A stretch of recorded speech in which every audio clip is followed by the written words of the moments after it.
2 months passed like pages turning in a book. Slow at first, then gathering momentum. Thomas hadn't wasted any time. The day after his meeting with Michelle, he'd flown back to Paris and presented his report to the executive board.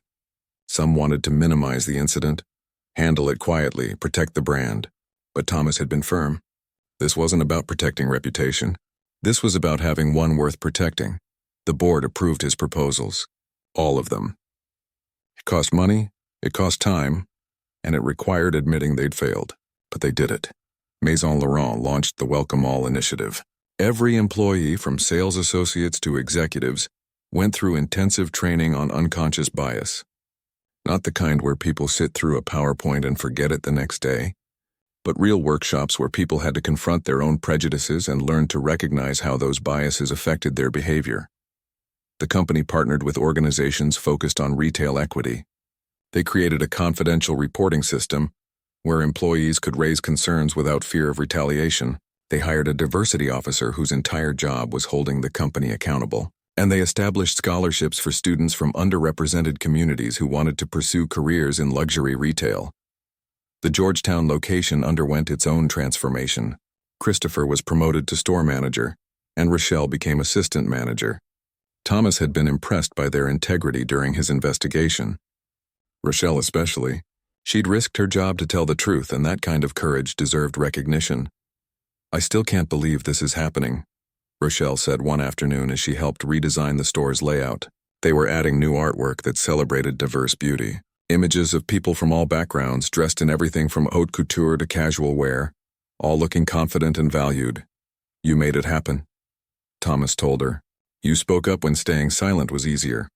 "I was terrified," she admitted. "I thought I'd lose my job. Instead, you got promoted. Funny how doing the right thing sometimes works out." But the real test came when Thomas reached out to Michelle Obama's team with an unusual request. Would she consider coming back to the store for the official launch of the Welcome All initiative? They wanted her there, not as a celebrity endorsement, but as someone who'd been personally affected by what they were trying to change. He expected a polite no. Why would she want to return to a place that had hurt her? But a week later, her assistant called.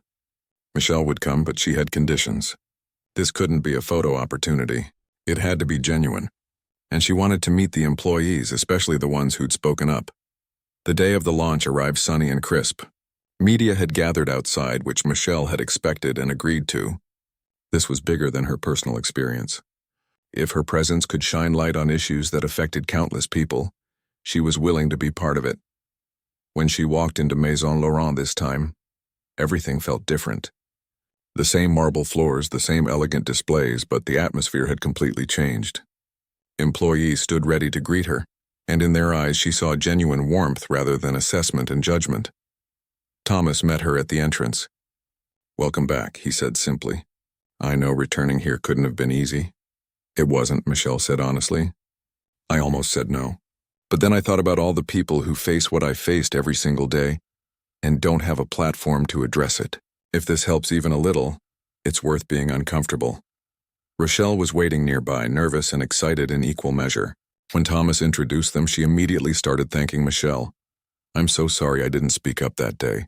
I recognized you right away and I should have said something." "I should have," Michelle stopped her gently. "You spoke up when it mattered.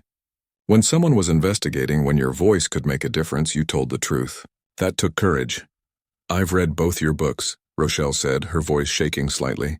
"Becoming changed my life. You wrote about finding your voice even when the world tries to silence you. That's what I thought about when Mr. Beaumont asked me what I saw.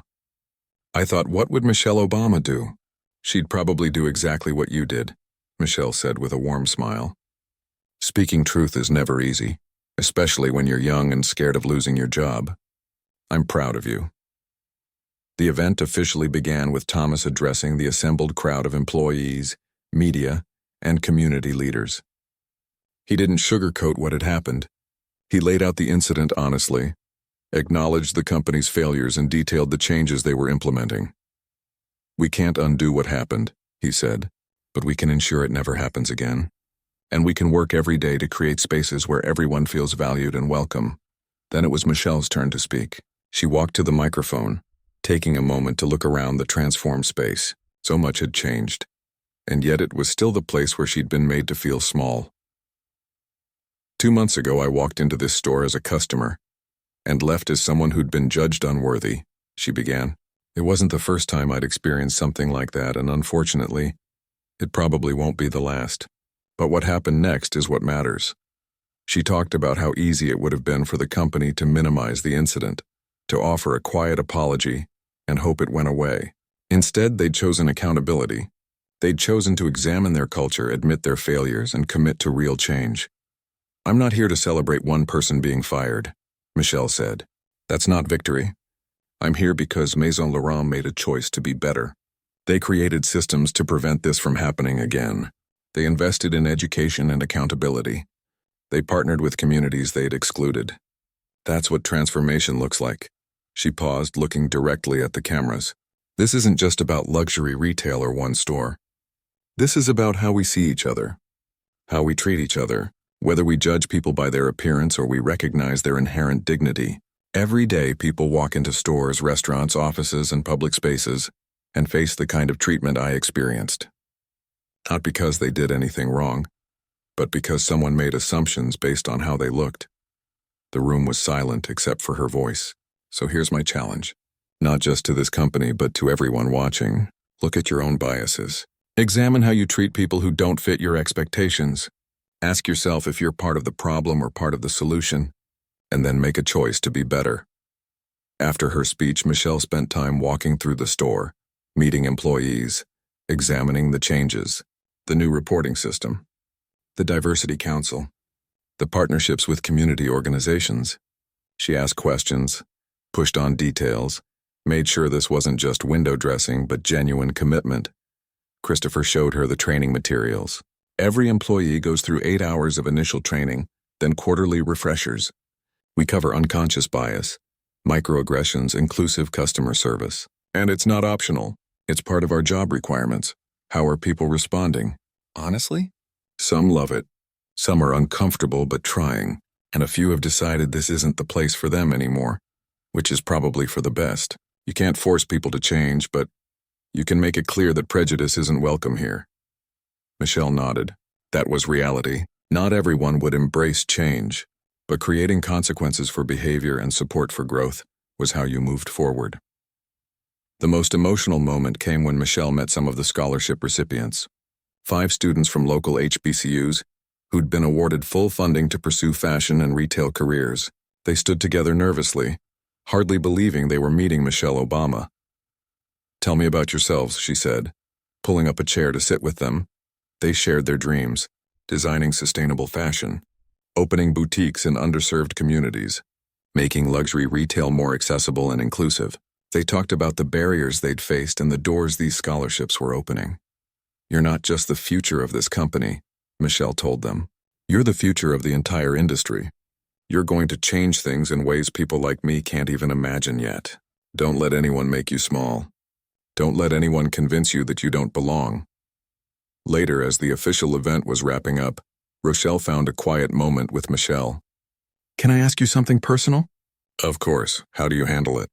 When people treat you like you're nobody, when you know you've accomplished so much, how do you not let it break you? Michelle considered the question carefully. It does hurt. Every single time. I'd be lying if I said it didn't. But I remind myself that their inability to see my worth doesn't diminish it. Their prejudice is their limitation, not mine.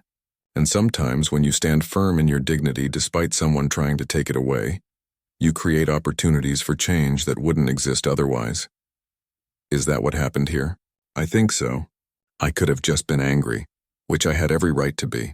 Or I could try to create something better from something painful.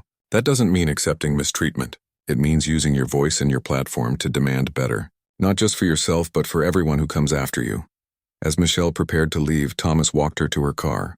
I know I've said this before, but thank you for giving us the chance to do better, for not just walking away. You did the hard work, Michelle said. I just told you what was wrong. You actually fixed it. We're still fixing it. This is ongoing work, not a one-time project. That's the only way it works, Michelle agreed. The moment you think you're done is the moment you start sliding backward. She got in her car, and as she drove away from Maison Laurent, she felt something she hadn't expected. peace. Not because everything was perfect or because prejudice had been defeated, but because one space that had been hostile was now working to be welcoming. One company that had failed was now trying to succeed at something that mattered more than profit. Victoria, meanwhile, had been watching the coverage from her small apartment across town. She'd moved in 2 weeks ago after her larger place became unaffordable without her manager's salary. She was working part-time at a small clothing store in a neighborhood shopping center. No prestige, no designer labels, just helping people find clothes that fit their budget and made them feel good. It was humbling work after years of luxury retail. But it was also teaching her things she'd never learned in boutiques. That a grandmother buying a dress for her granddaughter's graduation with money she'd saved for months deserved just as much respect as someone spending thousands without thinking. That kindness cost nothing and meant everything. That seeing people as human beings rather than categories was the most basic form of decency. She watched Michelle speak about transformation and accountability, and she felt the weight of being an example of what not to do. That shame would probably never completely go away, but maybe she could use it. Maybe she could become someone who taught others about the harm of prejudice by honestly acknowledging her own. Back at Maison Laurent, the store returned to normal operations, or rather to a new normal. Customers from all backgrounds walked through the doors and received the same warm welcome. Sales associates practiced the skills they'd learned in training. When someone walked in dressed casually, staff saw a person rather than a profile. It wasn't perfect. People still had biases they were learning to recognize and address. There were uncomfortable moments and mistakes. But there was also growth, and accountability, and a genuine commitment to being better than they'd been. Rochelle stood at the entrance one evening as they were closing, looking at the welcome all sign in the window. She thought about that day 2 months ago when she'd stood frozen, unable to speak up, and she thought about everything that had happened since. One voice speaking truth had sparked all this change. Her voice combined with Christopher's and others who refused to stay silent. It reminded her that courage didn't mean not being afraid. It meant speaking up anyway. Even when your hands were shaking and you didn't know what would happen next. Michelle was right. Everyone had a choice to be part of the problem or part of the solution. And every day, in small ways and large ones, people were making that choice. Sometimes they chose wrong. But sometimes, if you were lucky and brave, you chose right. And then you kept choosing right over and over until it became who you were instead of what you did. The boutique lights dimmed. The day ended. Tomorrow would bring new customers, new challenges, new opportunities to live up to the values they'd committed to. It was ongoing work, as Thomas had said. The kind that never really finished because human beings were complex and growth was a journey, not a destination. But for tonight, standing in a transformed space that had once been the site of humiliation, Rochelle felt something like hope. Real change was possible. Not easy, not quick, but possible, and that was worth believing in. The morning of the meeting arrived cold and gray, fitting the weight of what was about to happen. Thomas had arranged for Maison Laurent to open 2 hours late, posting a sign about a private corporate event. He'd also arranged for security to be present, not because he expected trouble, but because this was Michelle Obama they were talking about. Her safety came first. He arrived at 6 in the morning, checking every detail. The private consultation room had been prepared with fresh flowers, coffee, tea, and pastries that no one would probably touch. His assistant had arranged chairs in a circle rather than across a table. This wasn't supposed to feel like a boardroom confrontation. It needed to feel like human beings talking to each other. Victoria arrived at 7, looking like she'd been awake all night. She probably had been. Her usually immaculate appearance was slightly off. Her makeup couldn't quite hide the dark circles under her eyes, and her hands trembled as she accepted a cup of coffee she wouldn't drink. "I don't know what to say to her," Victoria admitted quietly. "Start with the truth," Thomas replied. "Not the version you've been telling yourself. The actual truth about what you did and why. I don't even know the why anymore. I thought I was doing my job. I thought I was protecting something valuable. But when I watched that security footage," her voice trailed off. "I saw myself through someone else's eyes and I didn't recognize that person. Or maybe I recognized her too well, and that's worse." At 8 o'clock, a dark SUV pulled up outside. Michelle Obama's security detail entered first, quietly efficient, checking sightlines and exits. Then she walked in, dressed simply in slacks and a sweater. carrying herself with the same dignity Victoria had dismissed as worthless. When their eyes met, Victoria felt her stomach drop. This was real. This was happening. The woman she'd treated as less than nothing was standing right in front of her, and there was nowhere to hide. Thomas stood and offered his hand to Michelle, who shook it with a firm grip. "Mrs. Obama, thank you for agreeing to meet with us. Please call me Michelle," she said, though her warm tone was reserved, guarded. "I appreciate you taking this seriously." They settled into chairs. Michelle sat directly across from Victoria, not avoiding the confrontation but not seeking to intimidate either. She simply was there, present, waiting. Thomas began. "I want to start by acknowledging that what happened in this store last week was completely unacceptable. Not just inappropriate, but wrong on every level. On behalf of Maison Laurent, I apologize for the pain and humiliation you experienced here." "I appreciate that," Michelle said carefully, "but I'm not here just for an apology.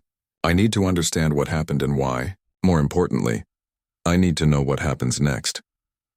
She turned her attention to Victoria, who looked like she wanted to disappear into her chair. "You don't know me, but I'm going to tell you something about myself. I grew up on the south side of Chicago. My father was a city water plant employee. My mother stayed home to raise me and my brother. We didn't have money, but we had dignity. My parents taught me that how you treat people says everything about who you are." Victoria nodded, unable to speak. "I've been dealing with people like you my entire life," Michelle continued, her voice steady but carrying weight. "People who look at my skin color and make assumptions. People who see how I'm dressed and decide they know my worth. I've been followed in stores. I've had people speak slowly to me like I couldn't understand English. I've had salespeople hover over merchandise as if I might steal it." "I'm sorry," Victoria whispered. "Let me finish. I became a lawyer. I worked in corporate America. I was a hospital executive.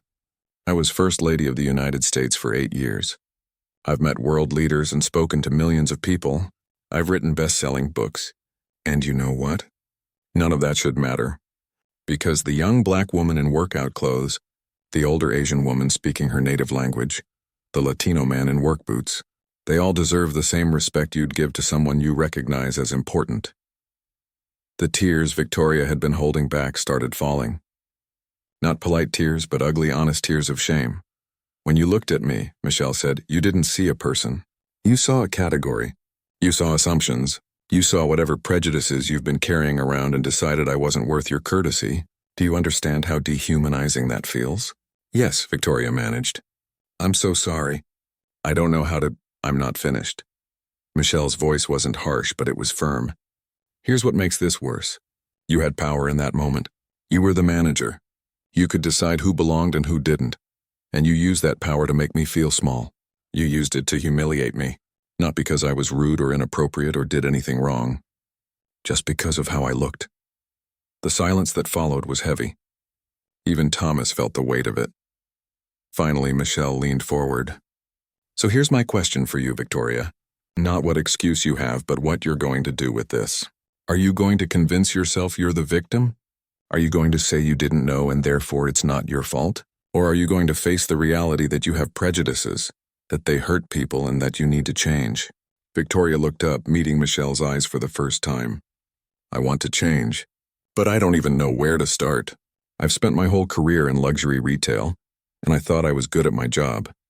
I thought maintaining exclusivity and protecting merchandise and ensuring quality clientele was what made me successful. But that was just prejudice with better words." "Yes," Michelle said simply. "It was. How do I fix this? How do I become someone who doesn't do that?" "That's not my job to teach you," Michelle said. "But I'll tell you this. It starts with recognizing that your comfort with prejudice hurt real people, not abstract concepts, not statistics, but individuals with feelings and dignity. It starts with understanding that everyone who walks through a door deserves basic respect until they prove otherwise, through their actions, not their appearance." Thomas spoke up. "Mrs. Obama, I've compiled a full report of what happened here. It's not just this incident. Victoria has a history of this behavior across multiple locations, and the company failed to address it properly. We moved problems around instead of solving them." "That stops now. What are you proposing?" Michelle asked. "Victoria's employment with Maison Laurent is being terminated, effective today. That's not negotiable. But beyond that, we need to address the systemic issues that allowed this to happen. I'd like your input on what that should look like. Michelle was quiet for a moment, thinking. Firing one person is easy. It makes a statement, but it doesn't actually change anything. What about everyone else? What about the culture that made Victoria think this was acceptable? That's exactly what I'm asking. What would real change look like? She leaned back, considering. Training, first of all. Not some quick seminar everyone sleeps through, but real education about bias and how it affects customer service. Second, accountability. A system where employees can report discriminatory behavior without fear of retaliation. Third, diversity in leadership. You can't address these problems if everyone making decisions looks the same and comes from the same background. All of that is absolutely possible, Thomas said, making notes.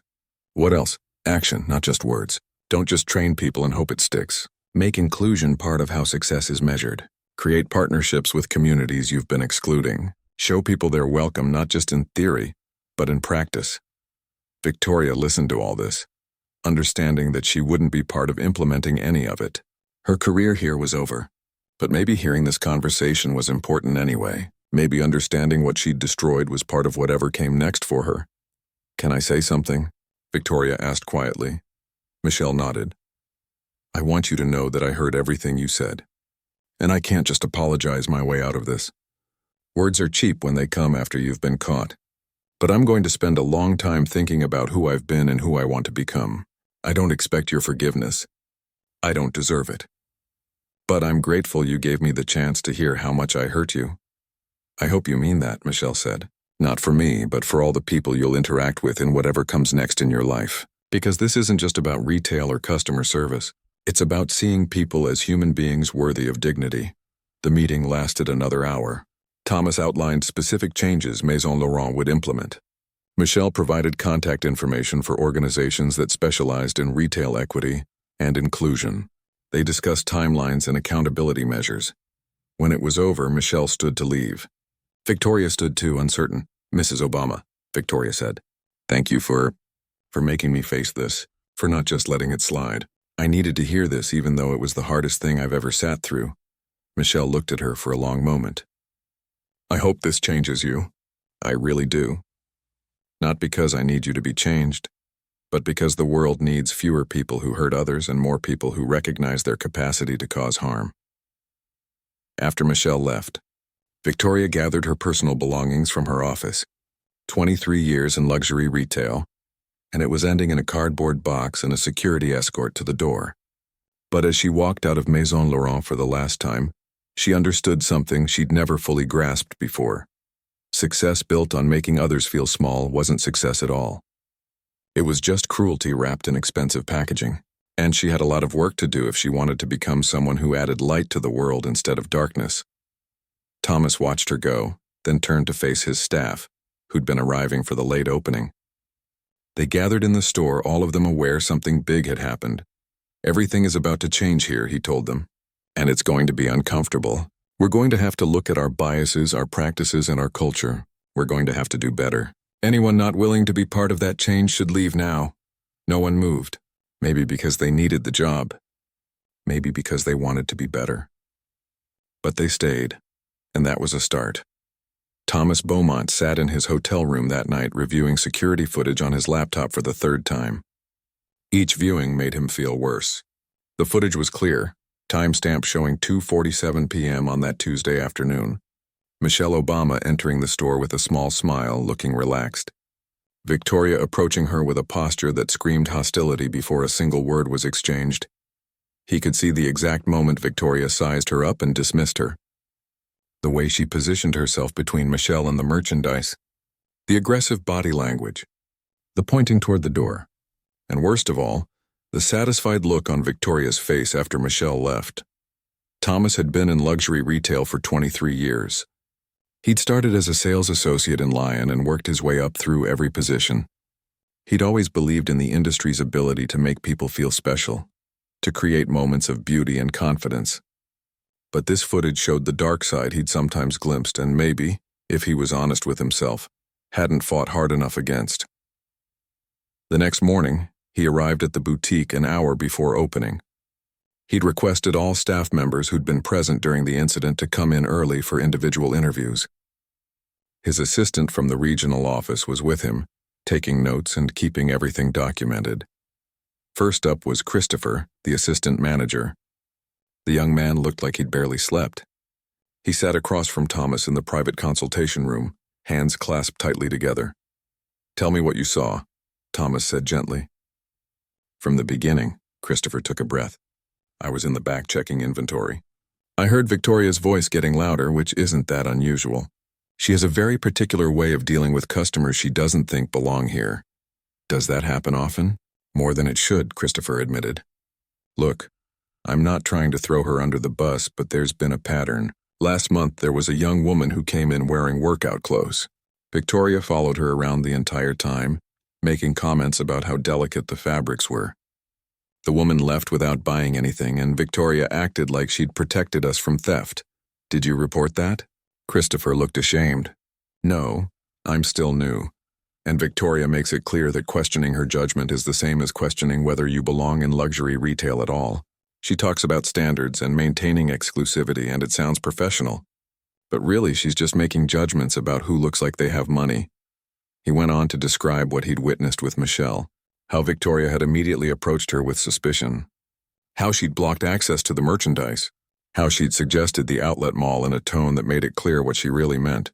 "The thing is," Christopher said, "even if she genuinely didn't recognize Mrs. Obama, which I find hard to believe, the way she treated her was wrong regardless. You don't treat anyone like that. But Victoria thinks keeping out certain people is part of her job." After Christopher came another sales associate named Diana, who'd been working there for 2 years. She confirmed everything Christopher said and added her own observations. "Victoria has this way of deciding in the first 30 seconds whether someone is worth her time," Diana explained. "She looks at their clothes, their shoes, their bag. If they don't meet her standard of what wealthy looks like, she becomes either dismissive or outright hostile. I've watched her give incredible service to customers who are rude and demanding. But if someone comes in dressed casually and treats us kindly, she acts like they're wasting our time." "Why didn't anyone report this before?" Diana hesitated. "Because we're scared. Victoria has connections in the industry. She's worked for some of the biggest names in luxury retail. If you cross her, she makes it known that you're not a team player. And in this industry, reputation is everything. One bad reference can kill your career." Thomas made careful notes. A picture was forming, and it was worse than he'd thought. This wasn't just one bad incident. This was a toxic culture that had been allowed to flourish because people were afraid to speak up.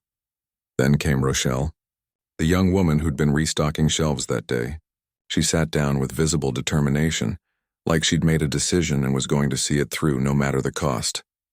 "I recognized her immediately," Rochelle said without preamble. "Michelle Obama, I've read both her books. I have a poster from her becoming tour on my wall at home. The moment she walked in, I knew who she was. Did Victoria know? I don't think so, but it shouldn't have mattered. The way she treated Mrs. Obama was wrong, but she treats lots of people that way. People of color especially. I've seen it again and again. She's never openly racist, she's too smart for that. But she profiles people constantly." Rochelle's voice grew stronger as she spoke, months of held-back observations pouring out. "There was a black businessman who came in looking for a gift for his wife. Expensive suit, nice watch, obviously had money.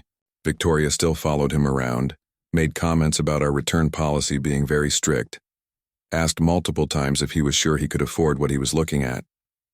He spent $4,000 just to prove a point, and she still checked his credit card twice." "When was this?" "About 6 weeks ago. And there was an Asian woman who came in with her teenage daughter, speaking Mandarin to each other. Victoria kept speaking very slowly and loudly to them in English, like they couldn't understand even though the woman's English was perfect. They left without buying anything." Thomas felt sick. "Did you document any of this?"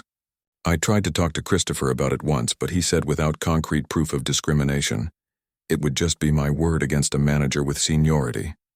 And he was right. I'm 23, working my first job out of college. Who's going to believe me over someone who's managed stores in New York, Chicago, and Paris?" But now someone was listening. Thomas conducted 4 more interviews that day, and the story remained consistent. Victoria had created an environment where customers were judged before they opened their mouths, where suspicion was directed at anyone who didn't fit a narrow image of what wealth looked like, and it had gone unchecked because reporting it felt dangerous. That afternoon, Thomas made a call to the New York location Victoria had managed before transferring to Georgetown. He spoke with the current manager there, a woman named Helen who'd taken over Victoria's position 8 months ago. "I'm not surprised you're calling," Helen said. "What did she do?" Thomas explained the situation. There was a long silence on the other end. "When I took over here, I found a file folder in the back of the office filing cabinet," Helen said finally. It was customer complaints that Victoria had apparently decided to handle herself, rather than forward to corporate. 3 of them specifically mentioned feeling profiled or discriminated against. There were also 2 employee complaints about Victoria's treatment of customers being inappropriate. Why wasn't this forwarded to HR? Because Victoria was good at talking her way out of things. She'd frame everything as maintaining standards or protecting merchandise. And honestly, I think corporate found it easier to transfer her than deal with it. She had good sales numbers, and luxury retail tends to prioritize revenue over culture problems. Thomas thanked her and hung up. Then he called Chicago, where Victoria had worked before New York. Similar story. Complaints that had been minimized or ignored. A pattern of behavior that should have ended her career years ago, but instead had just been geographically relocated. He spent the rest of the afternoon compiling a report. That was damning not just for Victoria, but for the entire company. They'd failed repeatedly. They'd chosen comfort over accountability.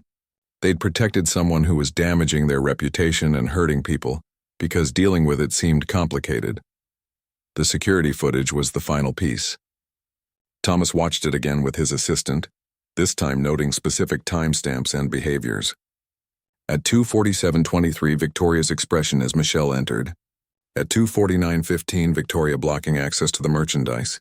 At 2:51:40, Victoria pointing to the door. At 2:52:18, Michelle leaving with visible distress. "What happens now?" his assistant asked. "Now we take responsibility," Thomas said. "Real responsibility, not just PR spin." That evening, he called Victoria into a conference room. She'd been avoiding him all day, claiming she was busy with inventory and customer appointments, but this couldn't wait. When she sat down, Thomas could see she'd been preparing her defense. She had notes, a timeline, a list of store policies she'd been following. She'd convinced herself this would all blow over if she just explained properly. "I've completed my investigation," Thomas began. "Good. Then you'll see I was following protocol. We have the right to refuse service and—" "Victoria, stop." His voice was firm but not unkind. "I've reviewed the security footage. I've interviewed everyone who was present. I've looked into your history at previous locations. I know what happened, and I know this isn't the first time." She opened her mouth, closed it, tried again. "I was protecting the store. From what? From a woman shopping? From someone who dressed casually? Or from someone who didn't look like your idea of what a customer should be? I didn't know who she was. And that's supposed to make it better? Victoria, you humiliated a customer based purely on her appearance. You made assumptions about her worth, her ability to afford merchandise, her right to be in a public store. And when she remained polite despite your hostility, you escalated until you forced her to leave. I was maintaining standards. You were discriminating. Maybe not consciously. Maybe you've convinced yourself it was about something else. But the result is the same. You judged someone by how they looked, and you treated them as less than human because of it." Victoria's carefully constructed defense began crumbling. "But the company has always, we're supposed to maintain exclusivity. Exclusivity means offering exceptional service to everyone who walks through our door. It doesn't mean deciding who's worthy of that service based on your personal biases." He slid the compiled report across the table. "This documents not just what happened Tuesday, but a pattern of behavior across multiple locations. You've created hostile environments for customers and staff. You've made people feel unwelcome in stores that are supposed to make them feel special, and the company failed by not addressing this sooner." Victoria's hand shook as she looked at the report. Her career, her reputation, everything she'd built was in those pages, reframed not as professional standards but as prejudice allowed to flourish. "Mrs. Obama has agreed to meet with us," Thomas said quietly. "She's asked that you be present. I can't face her. You don't have a choice. You owe her the respect of hearing directly how your actions affected her, and maybe, if you're capable of real honesty, You owe yourself the chance to confront what you've become. Victoria left the conference room looking like she'd aged 10 years, and Thomas sat alone with the weight of knowing his company had let this happen. They'd chosen convenience over courage, and someone extraordinary had paid the price for that failure. Michelle's security team knew something was wrong the moment she came out of that boutique. They'd been protecting her long enough to read her body language, and right now everything about her posture screamed hurt. The lead agent, a quiet professional named Davidson who'd been with her for 6 years, immediately radioed the detail. Within minutes they knew what had happened. Someone on the team had already contacted her chief of staff. When Michelle arrived home, she sat in her car for a full 5 minutes before going inside. She needed to compose herself, to find that strength she'd developed over decades of facing scrutiny and criticism. But this felt different. This wasn't political opposition or media criticism. This was someone looking at her and deciding she wasn't good enough based on nothing but appearance. Inside, she kicked off her shoes and sat on the couch, staring at nothing. Her phone buzzed constantly. Text messages from her team, from friends who'd already heard. News traveled fast in their circle. She ignored all of it for now and just sat with the feeling. You couldn't process hurt if you immediately tried to fix it. When her husband came home that evening, he found her in the kitchen chopping vegetables with more force than necessary. He didn't say anything at first, just came up behind her and wrapped his arms around her. That's when she finally let herself cry. Not big dramatic sobs, just quiet tears for the exhaustion of still having to prove her humanity to strangers. "Tell me what you need," he said simply. "I don't know yet," she admitted. "Part of me wants to forget it happened. Part of me wants to burn that place down, metaphorically speaking." He smiled at that. Metaphorically speaking, of course. They talked for hours that night. About how many times she'd faced moments like this, though usually more subtle. About the weight of representing something larger than yourself. About whether some battles were worth fighting or whether they just gave more attention to people who didn't deserve it. "The question isn't whether she was wrong," he said. "Obviously she was wrong. The question is what comes next. Do you want to address this publicly? Privately? Do you want to let your team handle it? Or do you want to walk away?" "I'm 59 years old," Michelle said. "I've been fighting these battles my whole life. Sometimes I'm just tired. Then rest," he told her. "You don't owe anyone a response. You don't have to be strong right now." But even as she said she was tired, Michelle knew herself. She couldn't let this go, not completely. Not because she needed vindication, but because she kept thinking about all the people who faced this same treatment without the platform to address it. Meanwhile, back at Maison Laurent, Victoria was practically glowing with self-satisfaction. She'd returned to her office after escorting Michelle out and immediately called her assistant manager, a nervous young man named Christopher who'd only been there 3 months. "I had to remove someone today," she announced. "Completely inappropriate for our clientele. You have to be firm about these things, Christopher. The moment you let standards slip, you lose everything that makes this place special." Christopher nodded uncertainly. He'd seen the whole thing and felt sick about it, but he needed this job. His student loans weren't going to pay themselves, and positions at luxury retailers looked good on a resume. Still, something about Victoria's pride and what she'd done made his stomach turn. "Did you know who that was?" he finally asked. "Some woman who wandered in off the street," Victoria said dismissively. "Probably saw the store and wanted to look at things she couldn't afford. It happens. People get ideas above their station." Christopher opened his mouth to tell her, then closed it again. What good would it do now? The damage was done. Instead, he excused himself and went to find Rochelle, the young woman who'd been restocking shelves during the incident. He found her in the back room, sitting on a box of inventory with her head in her hands. "You okay?" he asked. She looked up and her eyes were red. That was Michelle Obama, Christopher. The actual Michelle Obama. And Victoria just treated her like garbage and threw her out of the store. "I know. Should we report this? To corporate or someone?" Christopher sat down next to her. "Report what? That the manager exercised her right to refuse service? Victoria will just say she didn't recognize her, that she was protecting the store's interests. People like her always have an explanation." "But it was so wrong," Rochelle said, her voice breaking. The way she looked at her, the assumptions she made. "And I just stood there. I didn't say anything. I didn't do anything." "What could you have done? You've been here 6 months. You think Victoria would have listened to you?" I could have at least tried. They sat in silence for a moment, both wrestling with their own guilt and powerlessness. Finally, Rochelle stood up. I can't work here anymore. Not for someone who treats people like that. You going to quit? I don't know. Maybe I just know I can't pretend this didn't happen. That night, Rochelle couldn't sleep. She kept replaying the scene in her mind. The look on Michelle Obama's face as she left. The triumph in Victoria's voice. Her own silence. She thought about calling someone, but who? What would she even say? By morning, she'd made a decision. She might not have power in the moment, but she had information. And if someone came asking questions, she'd tell the truth. All of it. That someone came sooner than she expected. 3 days after the incident, a man in an expensive suit arrived at the Georgetown boutique just as they were opening. He introduced himself as Thomas Beaumont, regional director for Maison Laurent. He'd flown in from the Paris headquarters specifically to visit this location. Victoria went into full charm mode, giving him a tour of the store, highlighting their sales figures, introducing him to the staff. Everything seemed perfectly normal until Thomas asked to speak with her privately in her office. We've received some concerns about a customer interaction earlier this week, he said, his French accent making even criticism sound elegant. I'd like to hear your version of what happened. Victoria didn't hesitate. She'd already prepared her story, refined it, made herself the hero. I had to remove someone who was behaving inappropriately. She came in dressed very casually, seemed confused about our price points, and was making other customers uncomfortable. I gave her several opportunities to leave gracefully, but she became confrontational. I had no choice but to ask her to go. I see.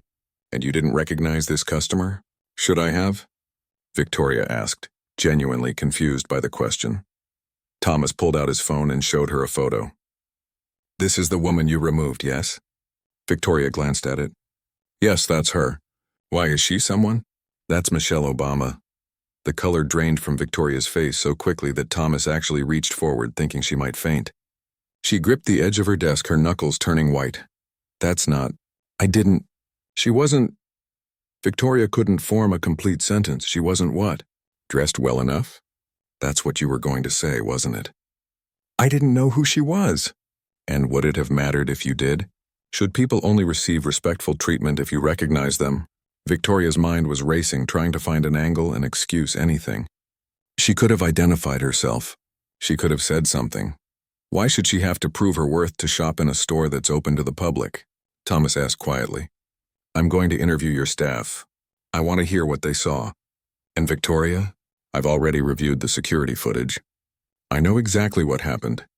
After he left her office, Victoria sat frozen. Her career was over. She knew it instantly. Everything she'd worked for, the prestige of managing a flagship boutique, the connections, the lifestyle, all of it crashing down because she'd made assumptions about someone based on how they looked. But even in her panic, a part of her still wanted to justify it. She'd been protecting the store. She'd been maintaining standards. How was she supposed to know? Thomas spent the rest of that day and the next conducting interviews. Christopher told him everything he'd witnessed, his voice shaking. Other staff members who'd been there confirmed the story. And when he got to Rochelle, the young woman took a deep breath and told him the truth, knowing it might cost her job but unable to stay silent anymore. She treated Mrs. Obama like she was nobody, Rochelle said, like she had no right to be there. And the worst part is, this isn't the first time. Victoria makes assumptions about customers all the time based on how they look. I've seen her be dismissive to people before. This was just the first time someone important enough to matter got treated that way. Thomas made notes, asked questions, and pieced together not just what happened that Tuesday, but a pattern of behavior that should have been addressed long ago. He also made some calls back to other locations where Victoria had worked. The New York store, the Chicago store before that, and what he found made him angry at himself and the entire company. There had been complaints before, customers who'd felt dismissed, staff who'd reported concerns, but Victoria had always been good at explaining things away, and the company had found it easier to move her to a new location than address the problem. They'd chosen comfort over accountability. And now someone who'd dedicated her life to public service had been humiliated in one of their stores. Thomas made another call, this one directly to corporate leadership in Paris. "We have a serious problem," he began. By the time he finished explaining, they understood this wasn't just about one bad manager. This was about company culture, accountability, and whether they stood for anything beyond profit. That evening, Thomas did something unusual. He reached out directly to Michelle Obama's representatives with a simple message. He wanted to meet with her. Not to make excuses or to protect the company, but to listen, to apologize genuinely, and to ask what she thought the right response should be. He expected to be refused. He expected lawyers and publicists and a wall of protection around someone who'd been hurt by his company. But the response came back within hours. She would meet with him. And she wanted Victoria there too. It was one of those perfect Tuesday afternoons in Georgetown, the kind where the sun filters through the old trees and makes everything look like a postcard. Michelle Obama had just finished her morning yoga class and was feeling relaxed, dressed in her favorite jeans and a comfortable sweater. No makeup, hair pulled back in a simple ponytail. She wanted a quiet hour to herself, something that had become precious after years of living under constant scrutiny. She pulled her car into a parking spot near Maison Laurent, a luxury boutique she'd heard about from a friend. Her daughter's birthday was coming up, and she thought she might find something special there. The store had a reputation for carrying unique pieces from emerging designers alongside the big fashion houses. Michelle grabbed her purse and walked toward the entrance, enjoying the anonymity of looking like any other woman running errands. The moment she stepped inside, the atmosphere felt different than she expected. The air conditioning was almost too cold, and soft classical music played from hidden speakers. Glass cases displayed handbags and jewelry like precious artifacts in a museum. Everything gleamed under carefully positioned lighting. Two other customers browsed near the back, their shopping bags already bearing the store's elegant logo. Michelle smiled at a young woman restocking shelves near the entrance. The employee looked up, seemed to recognize her, and quickly looked away. That wasn't unusual. People often didn't know how to react when they saw her in casual settings. Michelle was used to it, but then came the clicking of heels on marble floor. Sharp, purposeful clicks that seemed to announce arrival before the person appeared. A woman in her early 40s emerged from between the clothing racks, her blonde hair pulled into a tight bun, wearing a black designer suit that probably cost more than most people's monthly rent.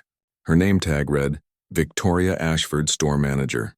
Victoria's eyes swept over Michelle from head to toe. It wasn't the look of recognition. It was assessment, judgment. The kind of look that calculates worth based on appearance and finds it lacking. Michelle had seen that look before more times than she cared to count, but it never stopped stinging. "Can I help you?" Victoria asked, though her tone suggested she'd rather not.